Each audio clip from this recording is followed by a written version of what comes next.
à quoi il ressemble quand vous le démarrez. Alors bien entendu là je l'ai juste sorti de veille, hein, c'est l'écran d'accueil.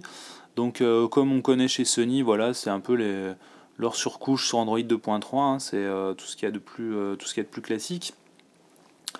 Et donc voilà la home du smartphone avec donc les widgets de base, j'ai rien changé. Donc on a ici un petit widget météo, voilà, qu'on va configurer rapidement. Alors c'est pas évident d'écrire en regardant en même temps ce que je filme. Voilà, ça va mieux. Hop. Voilà, donc comme vous le voyez, ça se met à jour relativement vite. Voilà, ensuite on a quelques petits widgets ici qui permettent de basculer le Wi-Fi, le Bluetooth, la luminosité, etc. Donc c'est plutôt sympa. Ici un petit widget d'aide qui sert à rien qu'on va supprimer. Donc on peut le supprimer ici en le mettant dans la corbeille et aussi on peut le partager. Donc ça c'est un peu une petite nouveauté. Alors là il me dit erreur de connexion, pourtant je suis bien connecté en Wi-Fi. Oui, je pense qu'en fait il faut paramétrer un compte Sony pour pouvoir partager des widgets Sony, enfin bref, c'est pas le plus important. Donc on va continuer de faire le tour. Ici c'est donc des widgets pour vos contacts, hein. Vous avez tous vos contacts ici. Les à suivre, bon là j'en ai pas, mais c'est en fonction de vos comptes Twitter, etc. Là c'est donc votre flux de réseaux sociaux.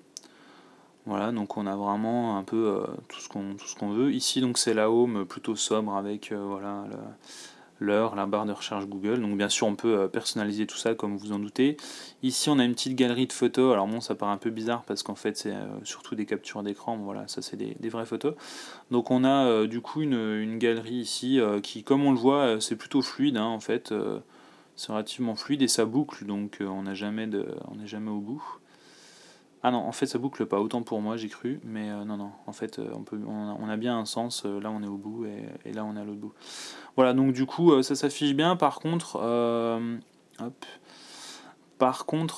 c'est un peu pixelisé quand on va trop vite. Je sais pas si vous verrez sur la vidéo, mais en fait là je vais assez vite, c'est pixelisé et hop, ça récupère les pixels. Donc c'est un peu, bon voilà, c'est un peu un détail, c'est pas très important. Et bien sûr, comme on l'a vu tout à l'heure, un clic ouvre la photo. Donc là on est sur la galerie, tout ce qu'il y a de plus classique sur de l'Android 2.3, rien d'exceptionnel à ce niveau-là. Voilà, donc là d'autres widgets. Au niveau des applications, préinstallées, on a en plus de celles qui sont classiques, donc on a Timescape, donc qui est une application plutôt habituelle pour ceux qui connaissent un peu les Sony, donc ça vous permet de gérer vos réseaux sociaux en fait. De voir voilà tout ce qui a été posté sur vos réseaux sociaux de manière assez visuelle, et comme on le voit, ils sont bien améliorés depuis les toutes premières versions sur les X10, hein.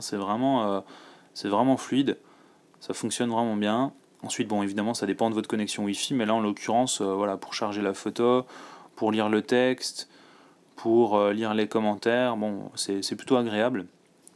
Donc c'est beau, c'est bien fait, ça fonctionne en portrait, en paysage, ça bascule vite, et c'est plutôt agréable, ça se réactualise automatiquement ou pas, ça gère plusieurs réseaux sociaux ou pas, c'est vraiment vous qui paramétrez ce que vous voulez, donc c'est plutôt sympa.